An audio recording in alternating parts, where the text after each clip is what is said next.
सबसे पहले तो हम ये समझ लें कि कार्तिक का महीना जो आता है तो इसका नाम कार्तिक का ही महीना क्यों रखा? शंकर जी के पुत्र के नाम पर ही इसका नाम क्यों रखा? भाई पुरुषोत्तम मास आता है, अधिक मास आता है, तो हम कह देते हैं कि भगवान नारायण ने अपना नाम, भगवान कृष्ण ने अपना पुरुषोत्तम नाम उस मल मास को दिया था, इसलिए उसका नाम पुरुषोत्तम मास है, अधिक मास है।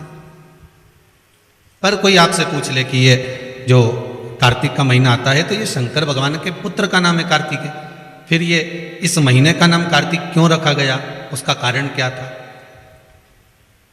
तो सर्वप्रथम इस महीने को कार्तिक मास इसलिए कहा गया क्योंकि ये वो महीना है जिस महीने में भगवान कार्तिकेय ने तारकासुर का संहार किया था। और तारकासुर संपूर्ण ब्रह्मांड में ऐसा कोई जगह, ऐसा कोई स्थान बचा ही नहीं था जहां पर तारकासुर ने अपना हक ना जमा लिया, अपना पांव जिस स्थान पर ना जमाया वैसा कोई स्थान ही नहीं बचा था।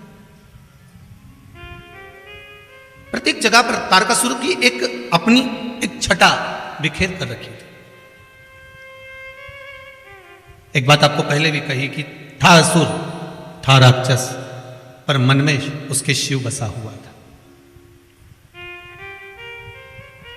मन में शंकर थे।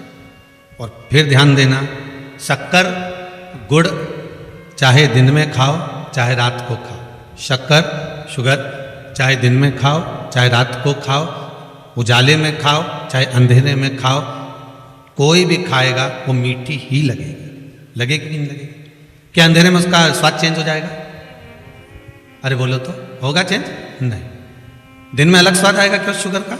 उस शक्कर का स्वाद अलग आएगा? नहीं। दिन में भी वही स्वाद है तो रात्रि में भी वही स्वाद है। शक्कर का स्वाद ना दिन में बदला ना रात में बदला। शुगर शुगर थी, मीठी थी, मिठास थी और वो मीठी बनी रही। दिन में खाई तो भी वही स्वाद है, रात में खाई तो भी वही स्वाद है, उजाले में खाई तो भी वही स्वाद है और अंधेरे में खाई तो भी वही स्वाद है। उसी तरह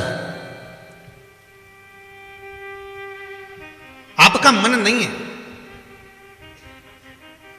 शरीर में कष्ट है, रोग है, बीमारी है, आपका मन नहीं है तो भी आप टीवी खोलकर आस्था चैनल पर कथा श्रवण कर रहे हैं, आपका मन नहीं है तो भी आप कथा में बैठे हुए हैं, आपका मन नहीं है तो भी आप शिव जी के मंदिर जा रहे हैं, आपका मन नहीं है तो भी आप व्रत कर रहे हैं, आपके शरीर में कष्ट है इसके बाद भी आप भगवान की भक्ति धारण कर रहे हैं तो भी आप भगवान के भजन में लगे हुए हैं। तो ये विश्वास मानकर चलना कि भले दिन में खाओ चाहे रात को खाओ, शक्कर शक्कर होती है, मिठास मिठास होती है। उसी तरह तुम बेमन से शिव की कथा सुनो चाहे मन से शिव की कथा सुनो, कथा कथा होती है, उसका फल मिलता जरूर, वो फलती जरूर है।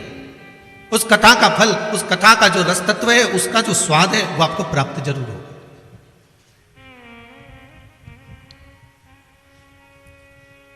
उसका रस स्वादन आपको मिलेगा, आपने जो श्रवण करा है उसका फल आपको मिलना। बीज बो दिया और बीज बोया भूमि के अंतर्गत, उसके बाद उसमें पानी का सिंचन दे दिया, एक बार दो बार, फिर उसने जड़ जो पकड़ी है उसके बाद उसमें जो फल लग रहा है वो वही जान सकता। आपने तो केवल एक फल को बो दिया था, लगा दिया था, फिर उसके बाद में वो अपने आप पनपता गया, लगता गया, लगता गया। आप सब जानते होंगे, बड़े बड़े घने घने जंगल में आप जाते हैं, बड़े बड़े जंगलों में जब जाते हैं तो वहाँ कौन पानी देने आता है? वहाँ जंगल में कौन पानी देने गया, कौन बीज बोने गया, कौन गया वहाँ कि यहाँ पानी डालना है या बीज बोना है? फिर भी इसके बाद भी वहाँ वृक्ष लगे हुए हैं, बड़े बड़े फल लग रहे हैं, कहीं आंवला लग रहा है, कहीं आम लग रहा है, कहीं कुछ लग रहा है, कुछ ना कुछ प्राप्त हो रहा है, कहीं सीताफल लग रहा है, कहीं फल लग रहा है, कहीं राम फल लग रहा है, कहीं सैतूत लग रहा है, कुछ ना कुछ उसमें लग रहा है। ना किसी ने पानी डाला, ना किसी ने बीज डाला, उसके बाद भी कहीं से कोई आया था, खाकर पटक गया और वो लग गया।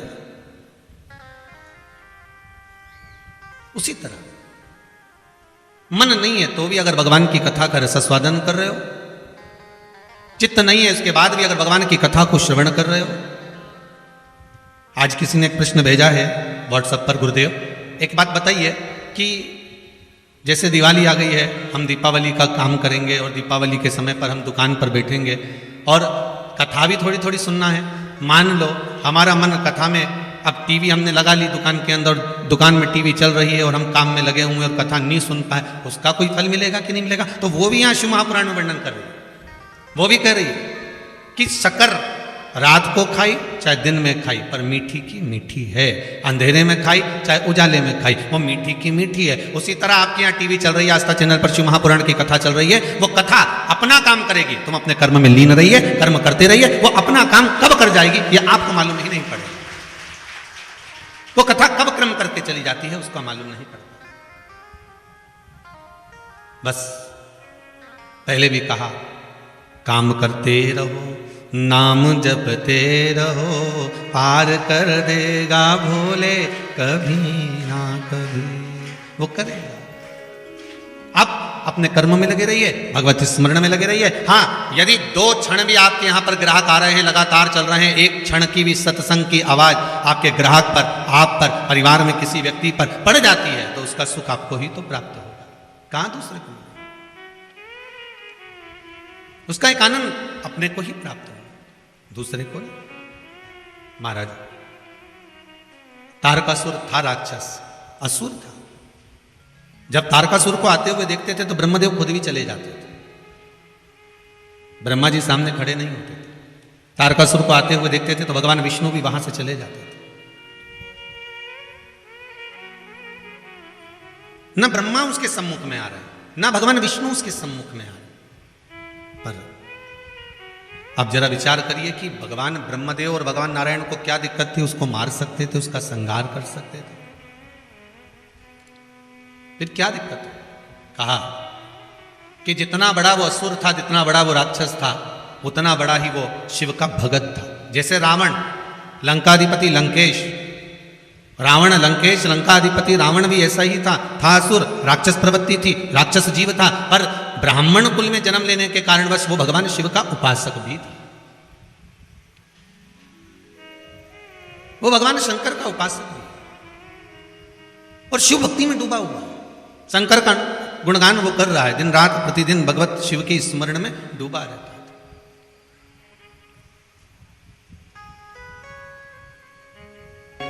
भगवान की कथा वो कहे ना, भाव शुद्ध हो।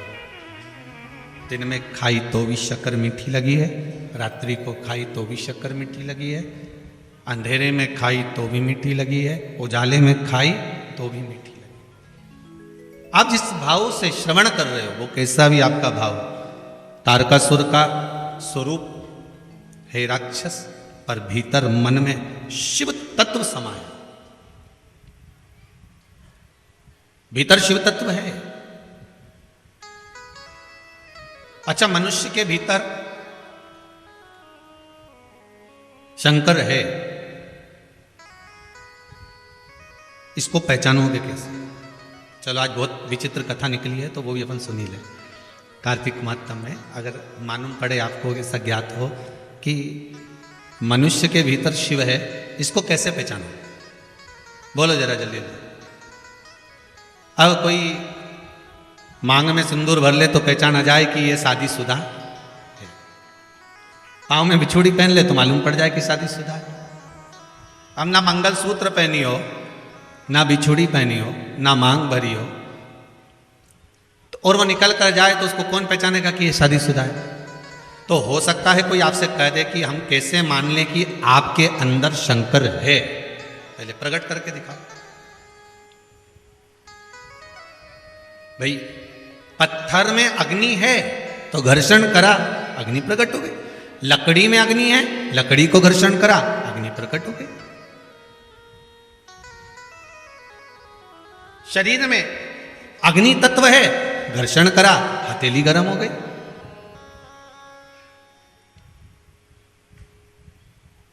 प्रस्तुत कैसे करोगे कि आप में, हम में, सब में शिव है?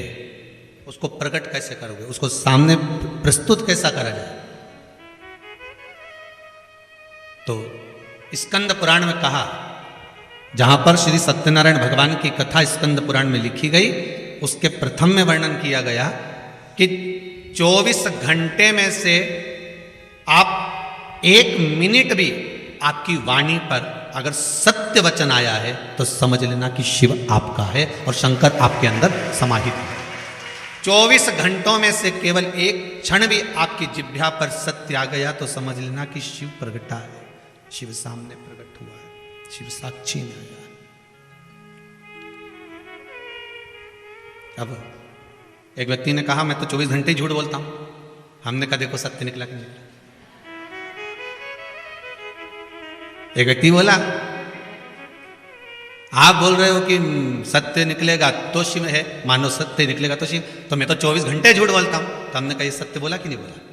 सत्य तो होएगा, मतलब शिव तत्व प्रत्येक जीव के अंदर है, प्रत्येक मानव के अंदर, चलाचर जलचर थलचर वायुचर जितने जितने हैं उसमें सब में प्रकट है। अब उसको आप कैसे भी, जैसे कल करवा चौथ गया, कल था ना, है सबका व्रत था, तो किसी ने प्रश्न किया कि गुरुजी एक बात बताओ, आज आप फ्री हो? हमने कहा एक प्रश्न करना है। हमने पूछा क्या? एक तो आज कथा नहीं आ रही, हमने कहा एक दिन की छुट्टी रखी थी जिससे करवा चौथ का पूजन कर लो, है?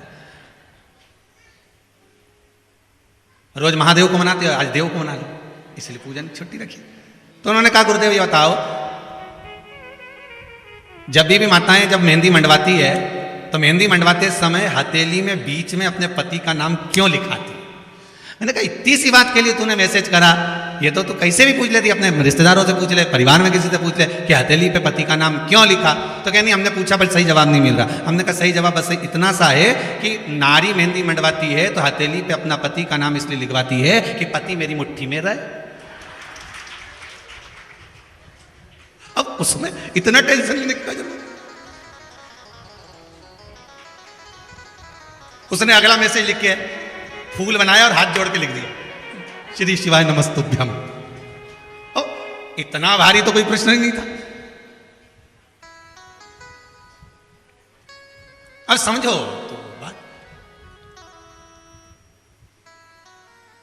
क्या होए यशोदा मारे से तूने लालो बिगाड़ दो वारे से। अब कहे नाम लिखने से होगा कि हम तो यही लिखेंगे कि भाई लिखा होगा तो मुट्ठी में पति रहना चाहिए इसलिए हाथ पे नाम लिखा।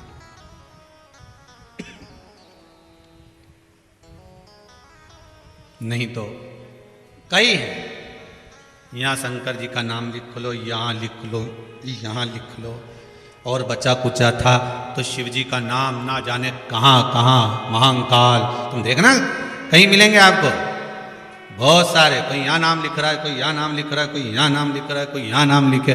पर निवेदन है शब्द लिखने से अच्छा है दिल पर नाम उस महादेव का लिख दीजिए, लिखने की जरूरत ही नहीं, कहीं लिखने की जरूरत ही नहीं है। एक बार हृदय पर तो लिख कर देखो,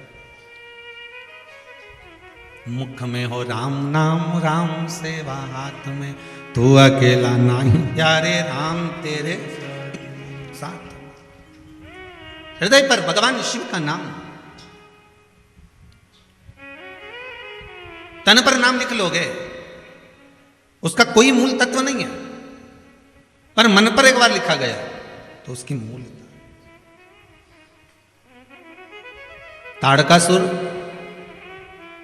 और रावण, कंस, ये जितने भी हुए इन सब को देख लीजिए, किसी के शरीर पर भले राम नहीं लिखा था, रावण के शरीर पर कहीं विष्णु भगवान का नाम नहीं था, देवाधिदेव महादेव का नाम नहीं था, तारकासुर के शरीर पर कहीं भगवान शिव का नाम नहीं था। पर भले ये ऊपर से राक्षस थे, नाम भले ना लिखा था, पर भीतर आत्मा में तो शिव था, भीतर तो शंकर था।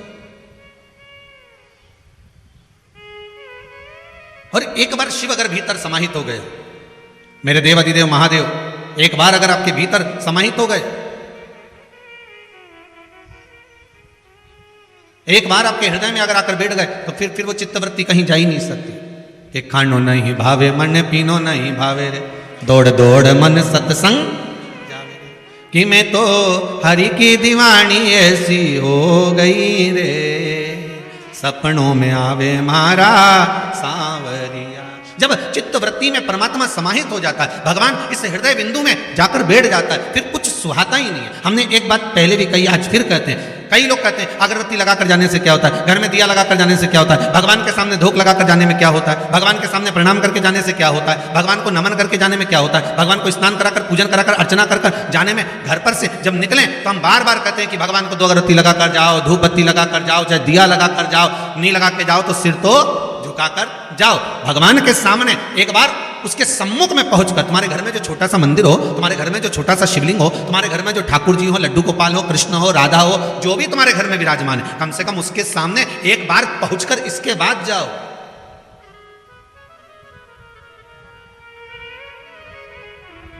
पीटी उषा दौड़ में पहले निकलती है।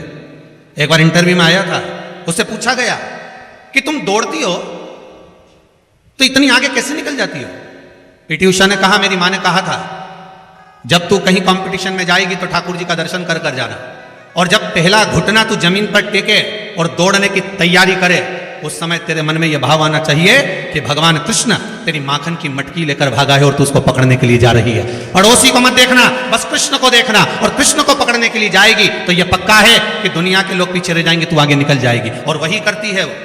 सामने उसको लगता है कि मेरा कृष्ण दौड़ कर जा रहा है, उसको पकड़ने का प्रयास करती है, काना काना रुक, और दौड़ती है और कृष्ण को पकड़ने के लिए दौड़ती है।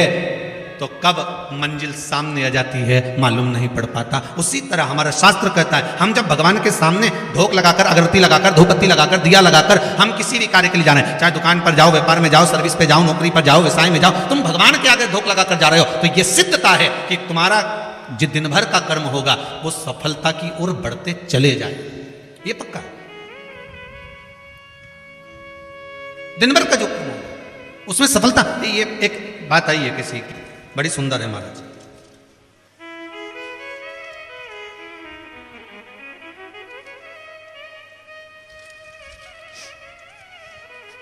लिफाफे का कागज है हो, आधा लिफाफा उनके पास नहीं है। नमः शिवाय। गुरुजी चित्तौड़गढ़ से आई हूं।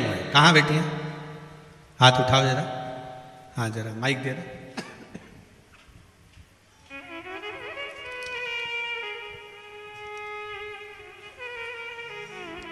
चित्तौड़गढ़ से आई हैं आप, पुष्पा जी मुंदड़ा। नमः शिवाय। श्री शिवाय नमस्तुभ्यम। कहाँ से हैं? चित्तौड़ से। चित्तौड़गढ़ में कहाँ से हैं? चित्तौड़गढ़ सिटी से आई हूँ। जी जी। क्या बाबा ने कृपा कर दी? मेरे बेटे की जॉब लग गई, नवरात्रि में आई थी मैं फर्स्ट दिन। नवरात्रि में आई थी? अभी नवरात्रि में? हाँ। पहले दिन आई थी? हाँ। जी। और आके सुबह शाम को चली गई और बोल के गई, यहाँ उसकी जॉब लग गई। कल आज ज्वाइन किया उसने। जी। कल मैं वापस निकल गई आने के लिए। बाबा की कृपा हो गई। हाँ। धन्यवाद बेटी। अब नवरात्रि के पहले दिन से आज कितने दिन हो गए? अंदाजा लगाया जाए, ज्यादा से ज्यादा 20-22 दिन, 24 दिन, 25 दिन से ज्यादा नहीं। पर श्रीमती पुष्पा जी मुंदड़ा को बहुत बहुत बधाइयां देते हैं जो आपके बेटे का जॉब लगा। बाबा की कृपा। केवल विश्वास, आप आए, भगवान के प्रति आपका भाव जागृत हुआ, आपने नमन किया। केवल यहीं से मतलब नहीं, हम तो कहेंगे कि प्रतिदिन अगर आप भगवान के सम्मुख से आप निकल कर जा रहे हैं, किसी कार्य के लिए जा रहे हैं, तो भगवान को नमन कर कर जाइए, उससे नयन मिलाकर जाइए। नयन मिला। एक पत्र और है, बड़ा सुंदर है महाराज।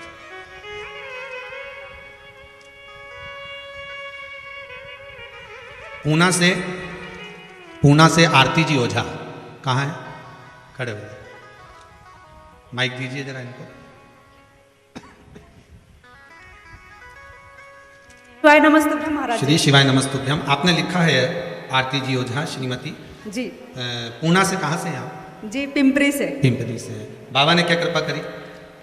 अभी मेरी भतीजी की जॉब लगी है इलाहाबाद यूनिवर्सिटी में, प्रोफेसर जी। और मेरी भाभी का चचेरा छोटा बच्चा पैदा हुआ था, उसको बाबा ने बहुत कृपा करी, वो मर के बचा है। उसमें आपने लिखा है कुंदकेश्वर महादेव का जी, उपाय करा उपाय किया था और उन्होंने पशुपति व्रत किया था और मेरी भाभी आई थी। भतीजी के लिए पशुपति व्रत का प्रयोग करा गया था, जिसके अंतर्गत जी उसने टॉप किया महाराज, टॉप किया है। अच्छा, पीएचडी में। वाह वाह, बहुत बढ़िया, बहुत बहुत साधुवाद, बहुत विराजी। हर हर महादेव। बाबा शिव की कृपा है, शंभु दयाल। ऐसे आप लोगों की जॉब, सर्विस, नौकरी बाबा लगा कर रखे।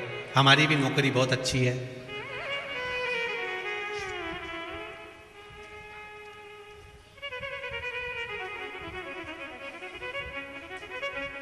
मेरी तनख्वाह भी कुछ कम नहीं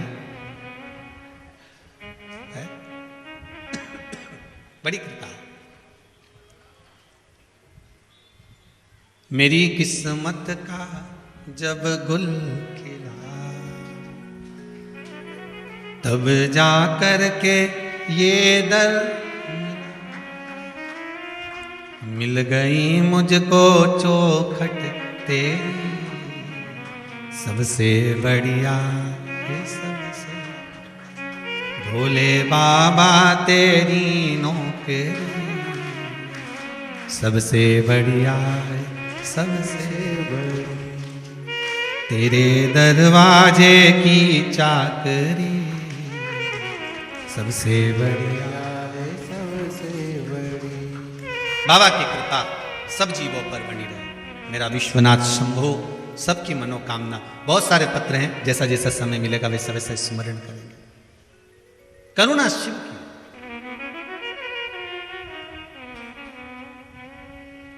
कैसे भी जपो। घर से निकलते समय, अपने भवन से निकलते समय एक बार भगवान का दर्शन कर कर निकलो। घर में जो मंदिर हो, देवालय हो, पूजन का स्थान हो, उसको प्रणाम कर कर निकलो। ज्यादा कोई नियम नहीं ले सकते, तो एक नियम तो ले लो कि मैं सुबह निकलूंगा तो सबसे पहले भगवान का दर्शन करके प्रणाम कर कर, अगरबत्ती लगाकर, दिया लगाकर, धूपबत्ती लगाकर तब निकलूंगा।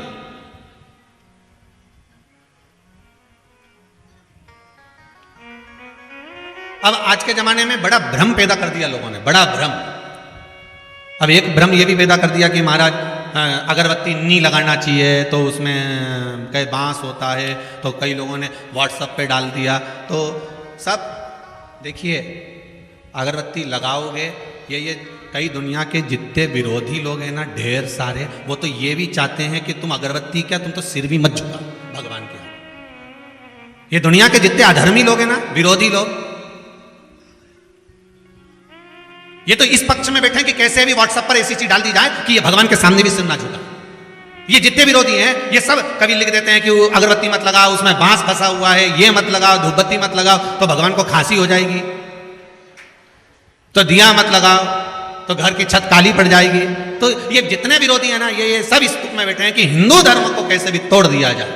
और मेरा निवेदन हाथ जोड़कर है, 2 अगरबत्ती, धूप बत्ती, ये हमारे पुराने समय से चलकर आ रही है। पहले तो कंडा जलाकर धूप भी छोड़ते थे, वो नहीं छोड़ रहे तो कम से कम धूप बत्ती, अगरबत्ती भगवान को कम से कम भाव से केवल उसको रिझाने के लिए तो लगा, दिया लगा दो, ज्यादा नहीं होता। पर कई अधर्मी लगे हैं, कई अधर्मी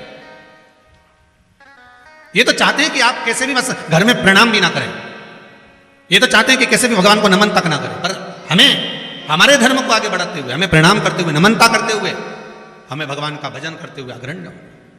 ये चाहेंगे कि ना करें, परंतु हमें करें, उसका स्मरण करते हुए। आप 2 मिनट भगवान के सम्मुख में पहुंचो, प्रणाम करो, नमन करो, अगरबत्ती लगाओ, धूपबत्ती लगाओ, दिया लगाओ, ये आपकी मर्जी है। और कुछ नहीं कर सकते तो कम से कम उससे नैन मिलाकर तो जा सकते हो।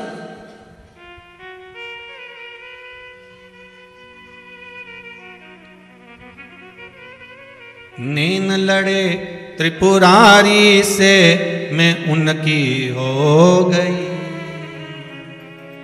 मेरे मन में नहीं है धीर, सखीरी काशी जाऊंगी,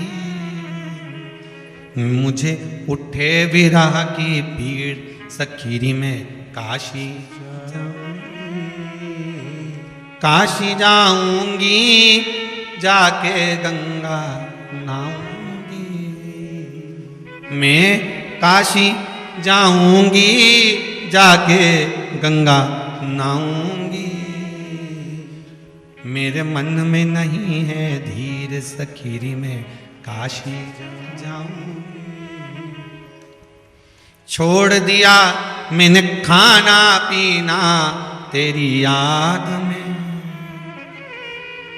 कई ऐसी हैं, कई भाई बहन ऐसे हैं कि कुबेरेश्वर धाम आने से पहले खाना पीना छोड़ दे। अभी एक आपको बताएं, महाराज विसावणिया जी, सारस्वत जी और सारे सबको बता दें, उज्जैन के एक शर्मा परिवार जिनकी कथा शायद जनवरी में है, इनकी कथा पहले थी जून में, पहले भी सूचना दी थी। उनकी धर्म पत्नी ने 1 साल से भोजन छोड़ के रखा है केवल शिव महापुराण की कथा करवाने। अच्छा कथा देवी दी थी, पर भगवान भोलेनाथ जी जाने क्या परीक्षा लेना, कथा दे दी, बीच में आ गया कोरोना, अब तो भी वो व्रत कर रही थी। और इस वर्ष कथा की तारीख दी है, तो अब उनकी पत्नी अन्न छोड़ी थी, अब की बार उनके पति ने भी अन्न छोड़ दिया कि जनवरी तक जब तक कथा नहीं हो जाए मैं अन्न नहीं खाऊंगा। हो सकता फिर आगे बढ़ गई तो जरा सोचिए, छोड़ दिया मैंने खाना पीना तेरी याद में, और दोनों पति पत्नी ने अन्न को छोड़ दिया, दोनों पति। वो कथा भी आस्था चैनल पर लाइव है उज्जैन से, जनवरी के महीने में रहेगी। और उज्जैन के आसपास के जितने गांव हैं सब टूटी पड़ो, आज आप दर्शन करो, आनंद लो, कथा सुनो, महाकाल दर्शन करो और शिव महापुराण की कथा सुन ले। जनवरी में है, तारीख हम बता देंगे कल देखकर, क्या 17 जनवरी है, 17 जनवरी से है वो कथा उज्जैन में। अब विचार करिए कि भाव कितना शुद्ध होगा। नहीं तो आज तक ऐसा कहीं सुनने को नहीं मिला कि सामने जब तक कथा नहीं होगी तब तक मैं अन्न छोड़ दूं, पर दोनों पति पत्नी छोड़ कर बैठे। छोड़ दिया मैंने खाना पीना तेरी याद में, अब मेरे नैनन बरसे नीर सखी में काशी मेरे मन में नहीं है धीर सखी में काशी जाऊंगी, काशी जाऊंगी सखी में गंगा नहाऊंगी। बस भाव शुद्ध हो, भगवान को मिलने में देरी नहीं लगती, आप उसको बुलाओगे। बस यही कथा कर रही है। एक क्षण, आधा क्षण, 1 मिनट आप भगवान के सामने थोड़ा सा ठहर कर दर्शन कर कर फिर जाइए।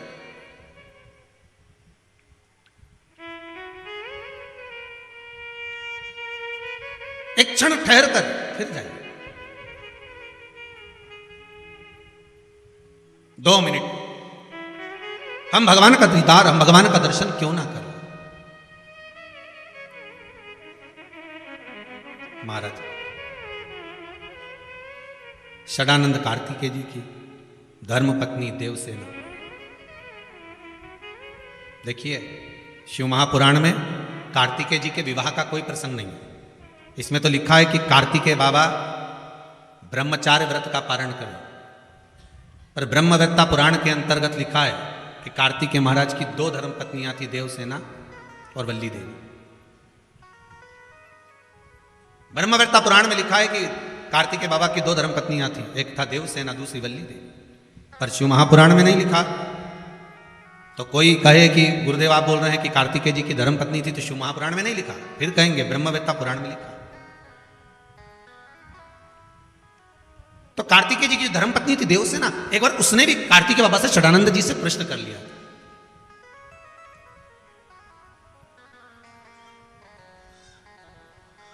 स्वामी,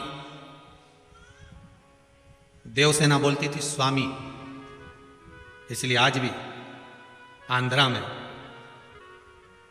कार्तिकेय बाबा को स्वामी ही कहा जाता है। कई लोग उनको अयप्पा स्वामी भी कहते हैं, श्री स्वामी भी कहते हैं। देवसेना ने कहा स्वामी मेरे मन का एक प्रश्न है, आप उसका उत्तर देंगे? जी बोलिए,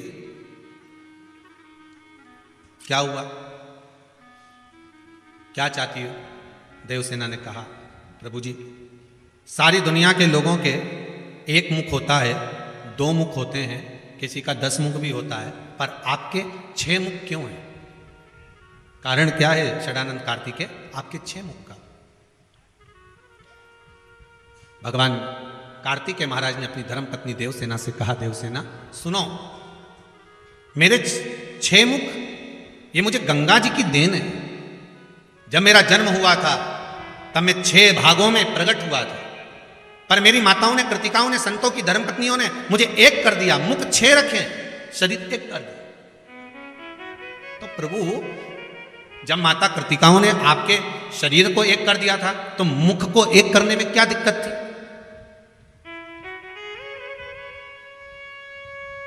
जब शरीर 1 कर दिया है तो मुख को 1 करने में क्या दिक्कत है? क्या कारण है? भगवान शंकर ने, भगवान कार्तिकेय जी कहते हैं, शरणानंद कार्तिकेय कह रहे हैं देवसेना को, देवसेना बस बात इतनी सी है कि माता ने 6 मुख मेरे इसलिए रखे कि 5 मुख से मैं इन पंचम जो इंद्रियां हैं, इसको जो इंद्रियां वशीभूत हो जाती हैं, काम लोभ आसक्ति वासनाओं में जो डूब जाती हैं, इन पंचम इंद्रियों को साध कर शिव की उपासना में एक मुख से गुणगान करता। 5 कर्मेंद्री, 5 ज्ञानेंद्री और 1 मन। बस ये मन जो छठा है इसको साधना है। 11 इंद्री में 5-5 को अगर एक साधने के लिए रखा है मैंने। सुई का धागा और जीवान जितनी लंबी होती है ना उतनी उलझ जाती है। क्या क्या जम के बोलो जरा, माताओं को तो ज्यादा मालूम होगा। सुई का धागा जितना लंबा लिया और 2-3 बार इन्हें तकिया की खोल में या गादी की खोल में निकाला और निकालते से फिर वो धागा आगे जाके, अरे बोलो तो जम के उलझ गए। सुई का धागा और जीवान जितनी लंबी होती है ना, ये उलझती जरूर है। तुम जितना ज्यादा बोलने की तुम्हारी आदत होगी, जरा जरा सी बात में बोलने की आदत होगी, 2 लोग बात कर रहे हैं, तीसरी तुम घुस गए, बोलना चालू कर दिया। 2 ट्रेन में बैठ के जा रहे और उसमें तुम बैठकर बात करने लगे। तो ये जो तुम्हारी आदत है ना, तो समझ लेना कि ये सुई का धागा और जीवान जितनी लंबी होगी ना उतनी तकलीफ देगी। इसलिए संतों को देखना एकदम मौन रहते, चुप। उनको मालूम है दादा उलझ गए। तो ये आधे से ज्यादा जो नेता उन्हें ना, ये तुम टीवी पे रोज देखना, रोज न्यूज वाले बताते रहते हैं कि उनने ये बयान दिया तो उनने वो बयान दिया। इनको बस यही कथा सुना दो एक बार कि सुई का धागा और जीवान ये ज्यादा लंबी नहीं होना चाहिए, ये लंबी हुई कि उलझी। तुम जितना ज्यादा बयान दोगे, ज्यादा बोलोगे, ज्यादा शब्दों का बाण कहते रहोगे तो ये उलझ जाएगा। इसलिए आप बोलो ही मत ना, आप तो मौन रहो, जितना जितना मौन रह सकते उतना रोइए। पार्वती मैया कितना बोलती थी, भोलेनाथ जी कुछ बोलते थे? अरे बोले तो सब कुछ भी नहीं। और जब वो बोलते थे तब सारे डोलते थे। आता है ना एक माता जी एक बार वो फोटो लेके आई लड़की का, हम गुरुजी इतनी बढ़िया लड़की, इतनी बढ़िया, हम सब देख के आए हैं और सबको पसंद आ गई है। हम 12 लोग गए, 10 लोग गए, बिल्कुल गुरुजी एक आवाज नहीं निकली, उसका एक शब्द नहीं निकला, जितना पूछा उतनी बोली। इतनी सीधी सादी छोरी है। आप देख के बताओ कैसी रहेगी? हमने कहा अच्छी है।